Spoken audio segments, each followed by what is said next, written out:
Hello and welcome to Otterwood Cottage, where we're building a brand new smallholding in the heart of the Lincolnshire countryside. I'm Emma and we're delighted to have you along with us.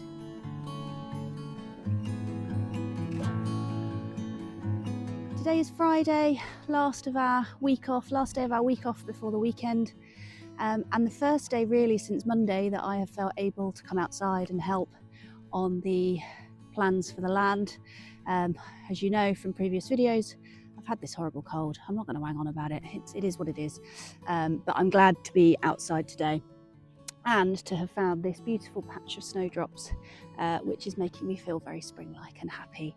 It's a really mild day today, but it's super windy, so I'm tucked myself away to talk to you out of the wind. If any of today's video does end up being too windy for you to hear me, I'll voice over, but I'm going to take you on a little tour of progress in a moment. And my task for this morning is to clear away some hedgerow cuttings. Mr. Wilkes cleared this hedgerow behind me, which was the one place that when Dan came to do it with the tractor, one of the hedgerows he couldn't do because the ground here was so wet and boggy at the time that he couldn't get the tractor along here. So Wilkes has managed to sort that out over the course of this week. I'm going to clear away the branches. They're thorny branches, so I'm going to pop them to one side, ready to be chipped through the chipper, and we'll use those wood chippings in underneath the electric fencing when we come to do that, so that they're not sharp on our fingers when we're using wood chippings on the bed. So we're going to try and keep the sharper, thorny wood chippings separate to our other types of wood chippings as far as we can. I've been caught out before by thinking I've got nice wood chips, and even through thick gloves these thorns can get you. They're pretty vicious. Look, quite vicious thorns on these. So that's the plan for me for this morning. Before I do that, I'm going to take you round. We are really against the clock today, so we've got the equipment hired until Saturday, but having called the tool hire company this morning, they can't tell us what time on Saturday, and they're not even convinced that we'll get a notification to tell us what time it will be until they just rock up. There is still an awful lot to do on the pond. A couple of things we've learned, which I'll talk about as I'm taking you round, that if we were to do this again, we would do differently. We're going to do what we can, and then tomorrow we'll make a start using the excavator and keep going until they turn up to collect it and just get as much as we can done. But there may be quite a significant amount of work for us to do by hand. And whilst that is achievable with the topsoil piles, the clay piles are so incredibly heavy, it's going to be really, really hard work to do that. So we may have to come up with a plan B. We can't extend the hire time for the equipment because we're back at work Monday. So there's no point us trying to extend that because we won't have the time to use it. So it really is a race against the clock. Poor Mr. H was up straight after the dog walk, didn't even come in for breakfast and a cup of tea. We've been taking him coffee in the cab, but he's going to do a long day today, I think, and get as much done as he can. So that's where we are. I'm going to take you on a quick tour, show you what's been happening, and as I say, if I do have to cut in with voiceover, I will do. Let's go. So having just stood up from sitting in front of those beautiful snowdrops, I've now got a very wet behind. That ground is still very boggy.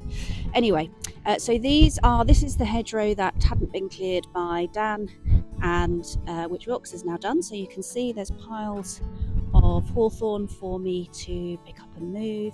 We're going to take those all the way over, try to do that slow enough to not make you too dizzy, all the way over to just beside the polytunnel, because our chipper sits on the hard standing, which is there, but we don't want to put the thorny stuff in there because the dogs will prickle their noses on it. So I'm just going to put it this side of the fence where the dogs don't go in unless they're supervised.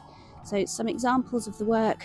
Wilkes working hard here, look, deturfing along the fence edging, and I'll show you in just a second. He's also done that along the long edge by the avenue, the hawthorns behind me, and the reason for that is to help us with the rabbit fencing that's going in here that will go down and at a right angle to stop rabbits digging to get under.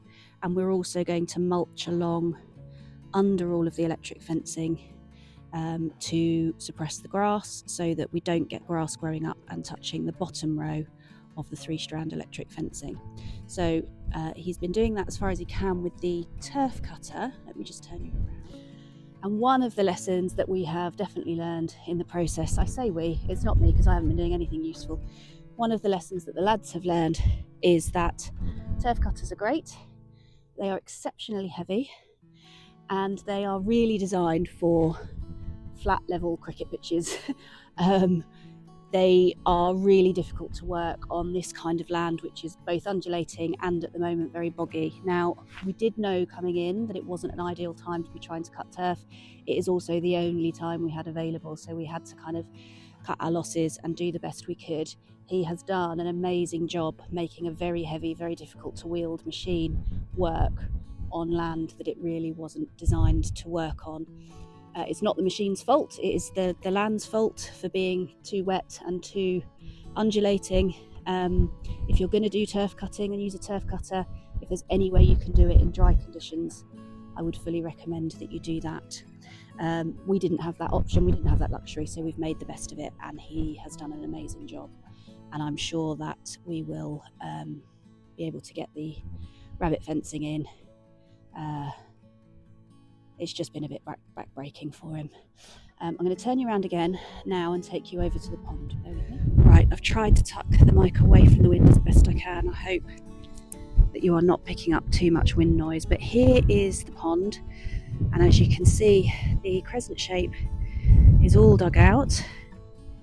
The island in the middle is there, and the pond goes round the other side, and then from here back into the kidney shapes, we're having a very shallow slope into the deeper areas.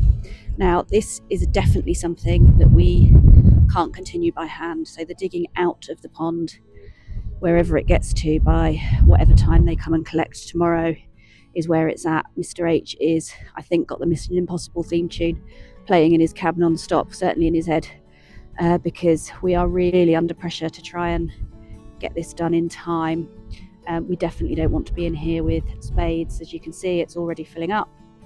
And as I walk you round, I'll just show you the other bit of movement that we are going to need to do. So I'm coming around to the side of the island here. This is all dug out and ready. And then on this side, Mr. H is making the shallow bank down into the deeper areas of the pond.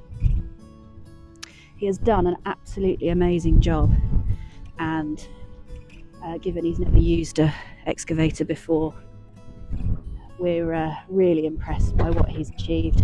He's making that slope now, which is looking fantastic. And then it's really windy here, you probably can't hear me. Let me try and turn you out the wind. And then we're getting into the kidney shape where he's digging right now. Now, the major thing we have learned from this exercise, and if we were ever to do it again, now we're not planning to do Groundworks as major as this again anytime soon, but the major thing we've learned is we should have hired a dumper truck alongside the excavator, because an awful lot of his time has been spent ferrying back and forth with buckets full of mud or clay. And thinking about it in retrospect, it's really obvious, and we probably should have realised. I'm going to just stop for a second, just trying to get myself tucked down out of the wind so that you can hear me. So I've tucked myself behind the pile of clay. Thinking about it now, it's probably obvious we should have realised that we needed the dumper truck as well, because then one person could be in the excavator and the other in the dumper truck. The excavator could stay in one place, fill the dumper truck up, dumper truck drives away, tips it out, as you will have seen on many work sites. We just didn't think about it. It was a kind of silly call on our part, and so what we've ended up with is this huge pile behind me of clay, 2 piles of topsoil behind that, and the intention for those is to take them from here and move them over behind the fruit.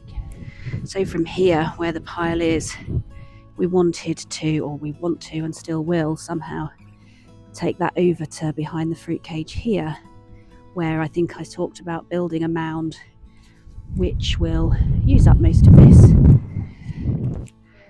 we'll use up most of that and then give us somewhere to scramble our squashes, pumpkins, that kind of thing over, because it gives us more space. They take up a lot of room.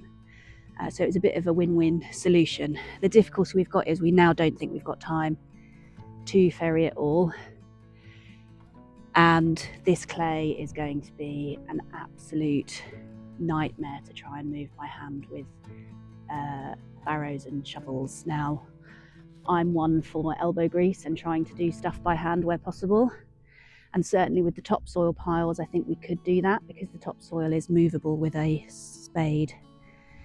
But the clay is so heavy, I think it's going to be really tricky. So if we don't manage, by the time they come and collect the digger, to move this pile, we may have to think of a plan B. Now, the reason we wanted this pile moved quickly and by the end of this session partly was to get the job done, but partly because the trees are coming at the beginning of March, and of course we need this out of the way for the trees to come. However, we have a small saving grace, which is that we were already planning to have a clearing in the trees in the woodland next to the pond area, and so what we can do if we need to is make the clearing the shape of these piles and plant the trees around them. So we do have a plan B if we need it, but it's a really kind of mega lesson learned from this kind of work. It just shows inexperience, never having done things before, and looking back thinking, well, that was obvious, why on earth didn't we do that at the time? It would have made it a more expensive exercise, obviously, but then we maybe could have hired the digger for less time. And even the cost out. I don't know. It's too late now. We've done it. We are where we are. So we're not going to cry over spilt milk. We will find a solution one way or another. But if I can share with you so that you don't make the same mistake, then all for the better. Right, I'm going to get on with moving some piles of sticks before it's time to take the doggies on their next walk. See you later.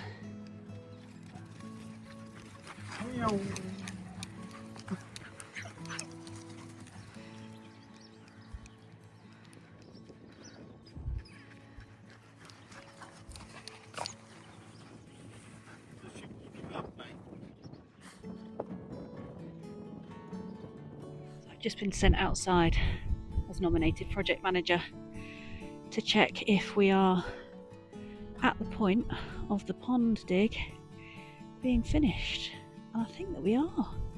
So with the exception of a couple of little bits here that will get flattened off by driving over them with the excavator a bit, we've got a nice, so I'm stood in the inner bit of the kidney, and the idea is we've got a really nice gentle slope down here towards the deeper area, which in most places is around 1 metre deep on this side, and then we've got the island in the middle, and then the slope comes down this side as well, and on this side, I don't know if camera's going to pick it up, I hope it will.